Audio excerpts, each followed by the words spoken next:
Olá, bem-vindo ao Avante Nestlé e a discussão de hoje é disfagia. Nós vamos abordar de forma prática de que forma você, dentro da sua atuação clínica, no seu dia a dia junto ao paciente, como é que você pode manejar esses sintomas, identificar esses sintomas e ajudá-lo a ter uma melhor alimentação.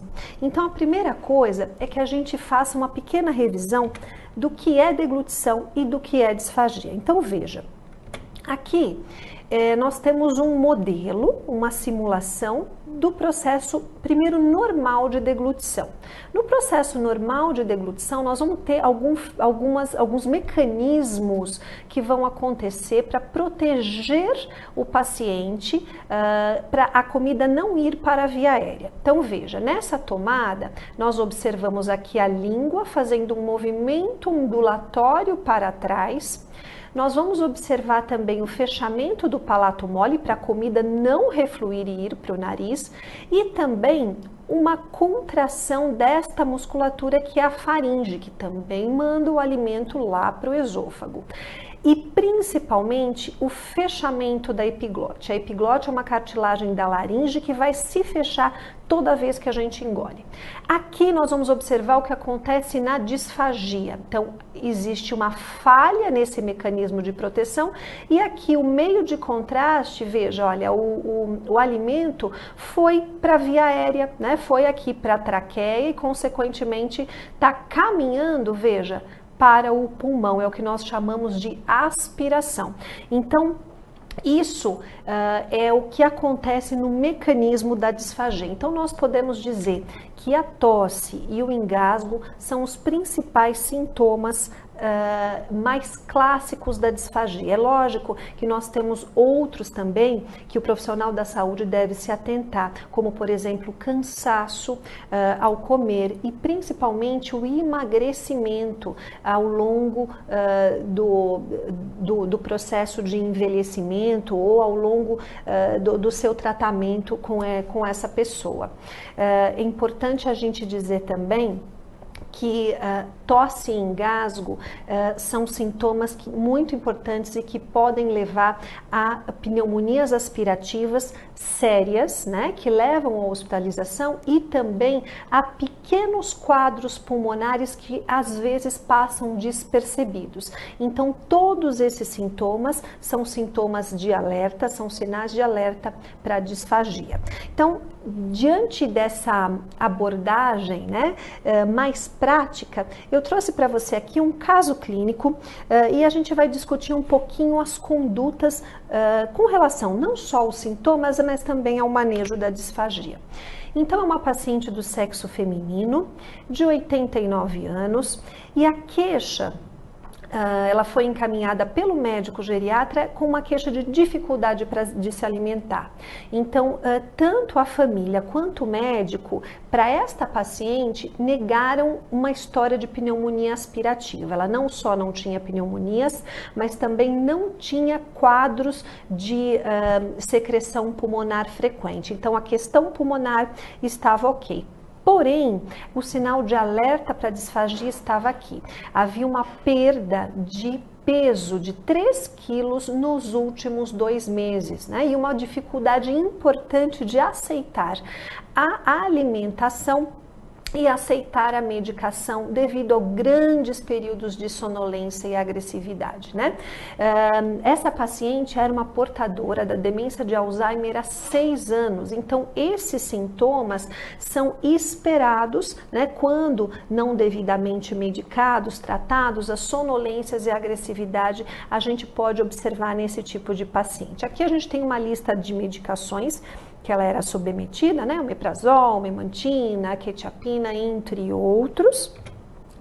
E no momento da avaliação clínica, nós achamos essa paciente no leito, ela estava em bom estado geral, então não era uma paciente extremamente emagrecida, a queixa era mais recente, né, o que não fazia com que ela fosse desnutrida, eupneica, hidratada, alternando períodos de sonolência, de responsividade verbal, e respondendo a comandos orais simples.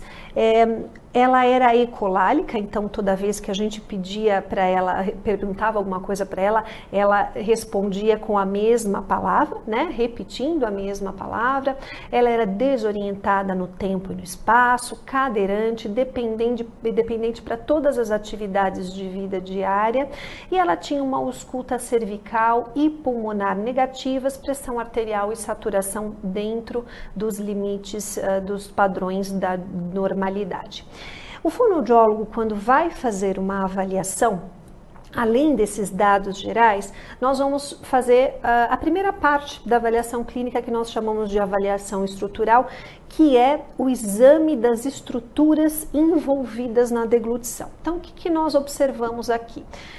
Uma paciente que tinha uma prótese total, muito bem adaptada, uma higiene oral adequada, uma mobilidade e uma tonicidade de musculatura compatíveis com a faixa etária, reflexo de vômito presente, deglutição espontânea de saliva diminuída, às vezes havendo um leve escape, e uma excursão laríngea quando ela engolia essa saliva satisfatória. É uma medida que o fonoaudiólogo usa para mensurar a performance da musculatura, né? E aí nós observamos uma coisa bastante importante quando a gente fala em reabilitação, que era a incapacidade para imitar os movimentos, né? O que limita um pouco o nosso trabalho. Na avaliação funcional, é a parte que o fonoaudiólogo observa uma refeição. Então, a gente geralmente gosta de estar presente no momento de uma refeição habitual. Então, a refeição escolhida aqui foi o almoço e foi ofertado pela cuidadora. Isso também nos dá indícios como está a dinâmica daquela oferta, né? Porque muitas vezes esta comida não só não está numa consistência adequada, mas ela está sendo oferecida de uma forma incorreta, ou rápido demais, ou lento demais, ou com um volume maior do que o paciente consegue engolir. Então, o que nós observamos é que era uma dieta geral. A dieta geral é uma dieta sem nenhum tipo de restrição. Então, ela comia grãos, ela comia carnes, qualquer consistência, líquidos finos, e nós observamos um trânsito oral bastante aumentado para as consistências sólidas, de mais difícil mastigação. Então, salada, legume, grãos ficavam muito tempo na boca até que ela conseguisse engolir. Existia também uma tosse fraca e ineficaz para os líquidos finos. Então, o problema maior dos sólidos era de fato a mastigação com tempo muito aumentado. Isso era um risco para que essa comida fosse devagarzinho indo para a via aérea e colocasse ela em risco de broncoaspirar. E aí um sinal aqui importante, que era a tosse fraca e ineficaz para os líquidos finos, mesmo ofertado em canudo. A tosse, como nós vimos na animação, ela é um sinal de broncoaspiração, né? De uma possível broncoaspiração. A ausculta cervical era negativa, mesmo com o sinal da tosse. Ela não foi capaz de fazer nenhuma manobra que nós fonoaudiólogos utilizamos. A manobra, por exemplo, da cabeça fletida para frente ajuda bastante para engolir, mas ela não tinha essa capacidade de realização. O tempo de refeição foi um tempo bastante longo para uma porção pequena, cerca de 50 minutos, com a aceitação de 40% da porção, né, ofertada. Nesse momento da avaliação, uma informação muito importante estava aí na relação do cuidador com a alimentação. Então, existia um estresse evidente do cuidador, não só pela dificuldade que essa paciente tinha em engolir os alimentos, em aceitar a porção, mesmo sendo pequena, mas também um estresse para medicar a paciente, né? Por conta da dificuldade de deglutição, ela não conseguia deglutir os próprios remédios, né? Muitas vezes os comprimidos comprimidos ficavam na boca e ela eliminava. Então, a medicação, mesmo passado corretamente pelo médico, ela não era dada, não era administrada na hora correta. Então, era uma paciente que era submedicada, né? Então, esses comprimidos, mesmo macerado, né, ela não conseguia comer. E aí, cada vez mais existia um aumento desses episódios de agressividade, de recusa alimentar e de dificuldade desses cuidadores fazerem os cuidados essenciais dessa paciente, não só de alimentação. Então, o plano terapêutico inicial, como todo plano terapêutico fonoaudiológico, ele teve um foco na alimentação e um foco no cuidado. Então, o foco na alimentação, o que nós propusemos aqui? Uma adaptação da dieta para uma dieta cremosa homogênea, que é em consistência de purê, com líquidos espessados na consistência néctar. Então, nós utilizamos aqui o espessante. Então, aqui, adaptando a dieta, a ideia foi facilitar a mastigação e facilitar a deglutição do líquido com o uso do espessante. Outros cuidados que também são necessários, não só a adaptação da dieta, foi a melhor adaptação da prótese com o Corega, apesar dela estar adaptada. Ela eventualmente escapava um pouco durante a alimentação, a oferta da medicação macerada, mas com um conteúdo cremoso saborizado, porque essa medicação estava sendo macerada com água, então o sabor era bastante inadequado para a paciente. E a paciente, mesmo não realizando exercícios ativos, nós tentamos entrar com uma terapia passiva, mas ela, por conta da agressividade, não aceitava essa manipulação intraoral. Então, nós mantivemos aí, no primeiro momento, uma fonoterapia de acompanhamento por 2 vezes na semana e uma orientação diária das cuidadoras via online. Então, elas tinham acesso, nós íamos conversando toda a refeição e toda a dificuldade, elas conseguiam nos acessar. Após 15 dias, a permanência desse estado de agressividade, desse estado de sonolência, continuava, né? Então, a paciente não conseguia aceitar a medicação, mesmo com conteúdo pastoso saborizado, né? Em mais ou menos 80% das vezes, tornando essa medicação, né, bastante ineficaz em termos de frequência. Houve sim uma melhora da via oral, então aproximadamente 70% dos alimentos cremosos ela aceitava, mas 30% a menos dos líquidos ela não conseguia aceitar, né? Então, com base na dificuldade de manejar essa deglutição, nós fizemos um novo plano terapêutico, uma nova proposta de alimentação para essa paciente. Foi uma indicação de uma gastrostomia.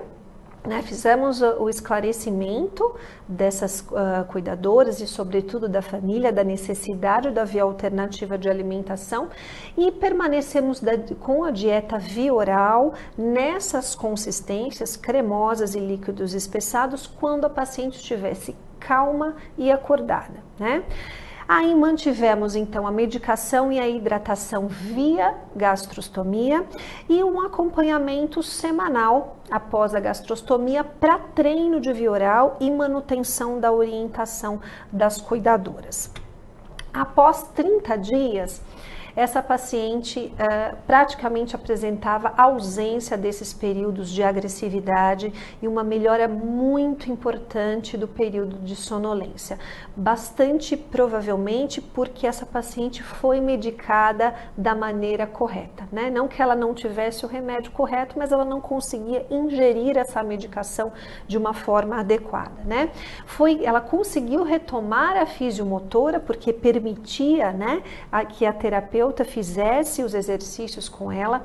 Ela ganhou 1 quilo E aí nós conseguimos, ao longo desse mês, mais para o final do mês, fazer uma evolução na consistência da dieta dessa paciente. Então ela passou a ingerir pastosos em pedaços moles, então grãos bastante cozidos, legumes mais umidificados, mais cozidos em pedaços menores, verduras bastante picadas, e conseguimos retirar o espessante dos líquidos, e ela passou a tomar esses líquidos sem tossir, sem apresentar os sinais clínicos de aspiração que ela tinha, né? Então ela tinha praticamente uma aceitação total do conteúdo e sem tossir e sem engasgar, né? Então nós passamos esse acompanhamento fonoaudiológico para mensal, apenas para gerenciamento do quadro. Então foi uma paciente que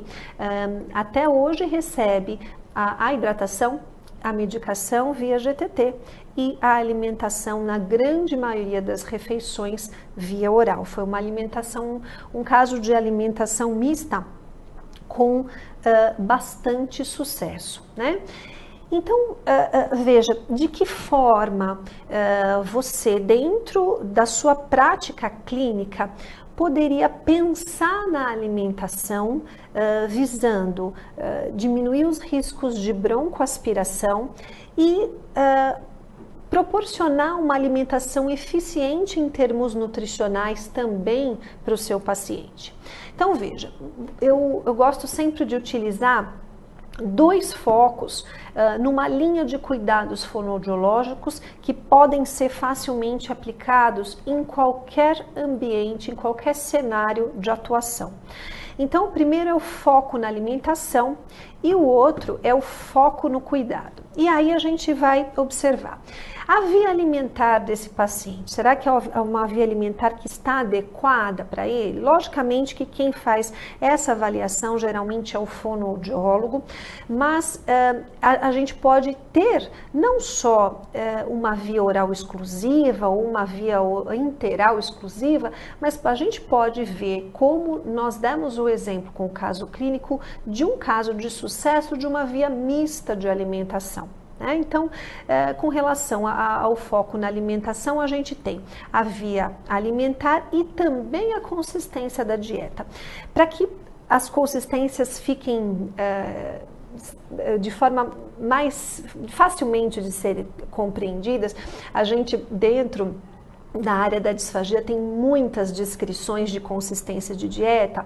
Eu costumo usar apenas 3. Nós temos a dieta geral, que é a dieta com todos os tipos de consistência, né?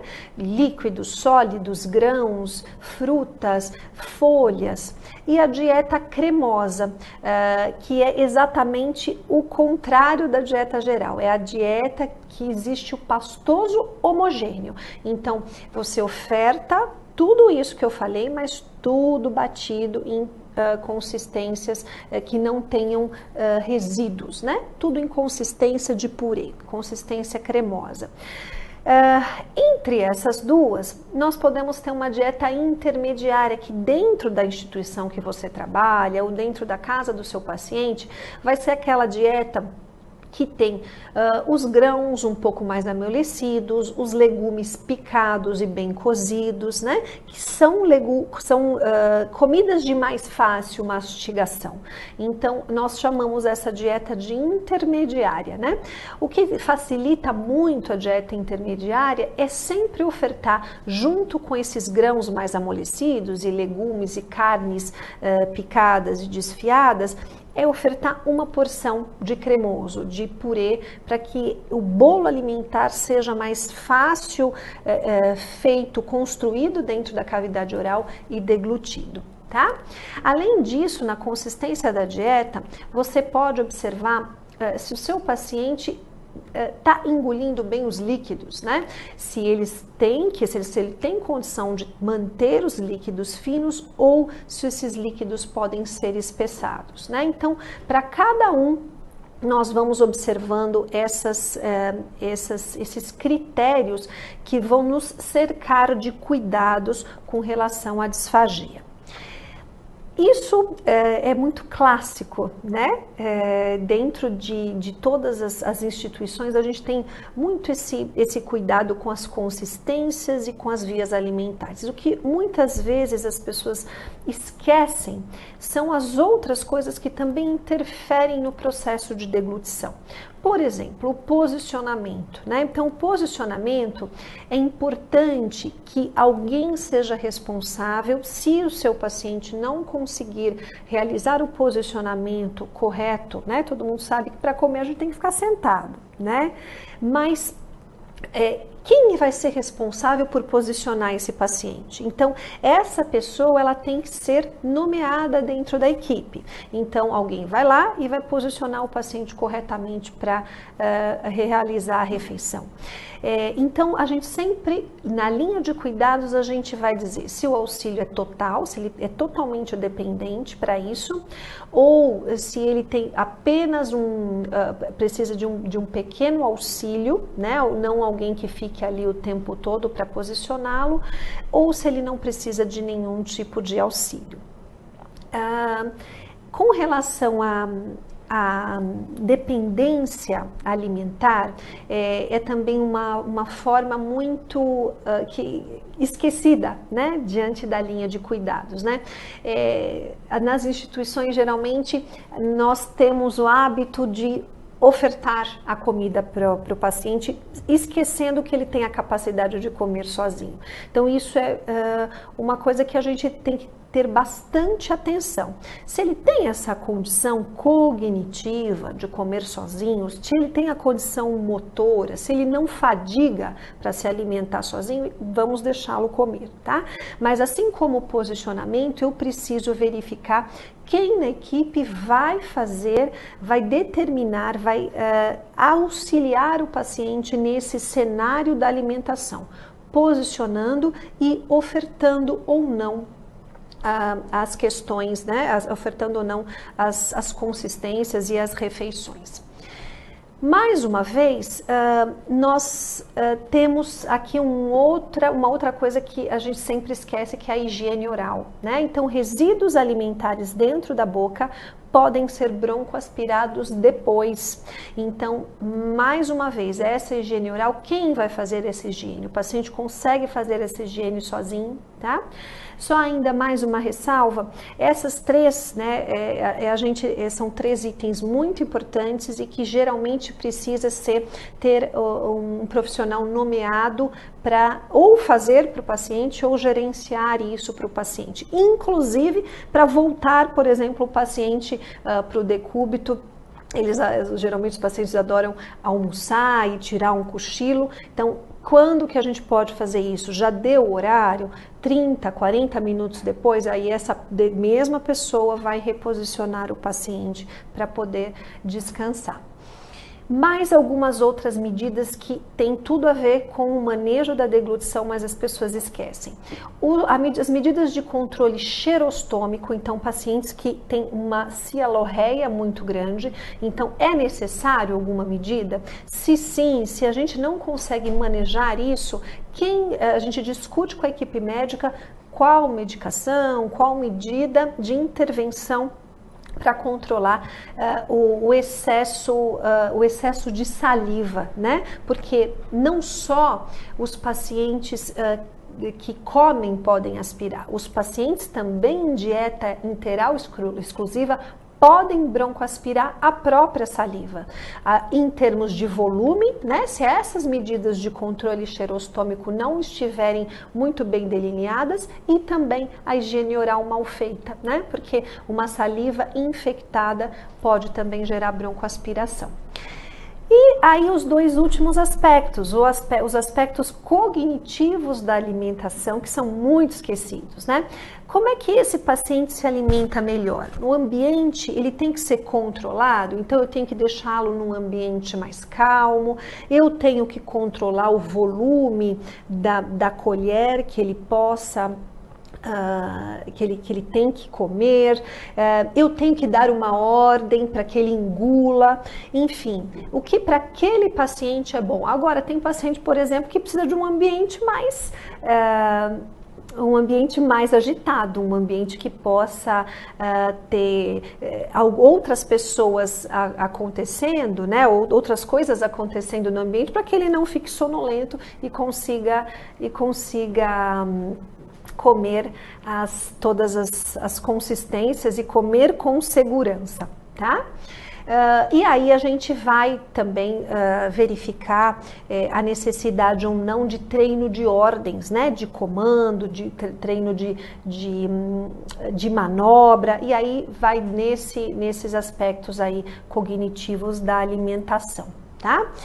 E por fim, a necessidade ou não de uma intervenção fonoaudiológica. Alguns pacientes sim, se ele tem essa necessidade, qual é a meta desse paciente, né? Porque a gente não vai atender sem ter um objetivo muito fixo. E qual é a frequência necessária, ou se não, ou se esse paciente vai ter um monitoramento. Então, nós observamos na prática fonoaudiológica que com esses dois focos em mente, tanto o foco na alimentação quanto o foco no cuidado, nós conseguimos cercar esse paciente visando o quê? Visando um manejo adequado da deglutição, né? Esse manejo, ele não só minimiza os riscos de broncoaspiração, mas também os riscos de desnutrição, que são os dois aspectos que definem realmente o paciente disfágico e que vão ter um impacto muito grande na sua qualidade de vida. Então, dentro da sua prática, procure verificar sempre esses focos e realmente você vai verificar, você vai poder comprovar o quanto ele vai melhorar em termos de performance, ele vai comer melhor e o próprio cuidado com ele vai ficar também muito mais facilitado, né? Vai melhorar realmente a qualidade do seu trabalho e, sobretudo, a qualidade de vida desse paciente. Muito obrigada, espero que vocês tenham gostado.